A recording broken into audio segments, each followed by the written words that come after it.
Every year, hundreds of thousands of people in America go through a divorce, and almost every single one of them hears the same warning. At some point, divorce is one of the most expensive events of your entire life. Legal fees, splitting assets, moving into a new place, sometimes starting completely over in your 30s, 40s, or 50s. Here's what almost nobody talks about: the actual math of how people rebuild afterward, and why some people recover in a few years while others stay financially stuck for over a decade. In today's video, we're not going to talk about how to protect yourself during a divorce or who's right and who's wrong. We're going to talk about something more useful: what to actually do with your finances after the divorce is already final. And by the end of this video, you'll have a clear step-by-step order of operations to follow, no matter how messy your starting point looks right now. Okay, let's get started. Let me introduce you to two people. The first is Rachel. The second is Diane. Both went through a divorce in the same year. Both walked away with roughly the same amount of money, and both had to rebuild their financial life from scratch. Rachel spent the first year understandably overwhelmed. She kept her joint accounts open longer than she needed to. She didn't update her beneficiaries. She avoided looking at her credit report because it felt too painful. Money slowly leaked out through small decisions she wasn't tracking. Diane, in that same first year, did something different. Not because she was less hurt or less exhausted or somehow stronger. She was going through the exact same grief, but she built a simple financial checklist and worked through it slowly, one step at a time, even when she didn't feel ready. 5 years later, Rachel was still financially tangled up in decisions from her marriage. Diane had a rebuilt emergency fund, a retirement account in her name only, and a clear budget that worked for her new life. And the difference wasn't income, it wasn't luck either. The difference was that Diane had an order of operations to follow, and Rachel didn't. And that's exactly what we're going to build together today.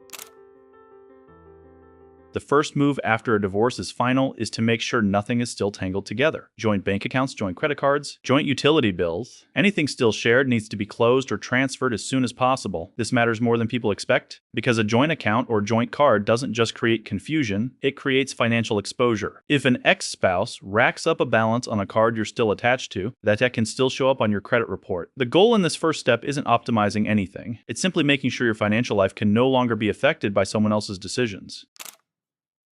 This step gets missed constantly, and it's one of the most important. Life insurance policies, retirement accounts, wills. All of these usually still list an ex-spouse as the beneficiary until you manually go in and change them. This isn't just an emotional formality. If something happens to you and your documents were never updated, your ex-spouse could legally be entitled to accounts and payouts you never intended for them to receive. This is a one-afternoon task that protects years of future financial decisions. After a divorce, your old emergency fund math no longer applies. You're likely now covering rent, utilities, and expenses on one income instead of two, which means your actual cost of living just went up per person, even if your total household spending went down. Okay, a good starting target is 1 month of your new single income expenses saved as fast as possible, then building toward 3 to 6 months over time.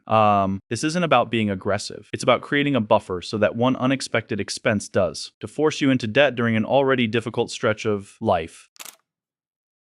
If retirement accounts or pensions were split as part of the divorce, this usually happens through something called a QDRO, order a qualified, which legally divides a 401k or pension between both spouses without early withdrawal penalties. The mistake a lot of people make here is cashing out their portion instead of rolling it into their own retirement account. Cashing out feels good short term, but it usually comes with taxes, penalties, and the permanent loss of decades of future compound growth. Rolling it into your own IRA or 401k keeps that money working for you long term instead of disappearing into a tax bill.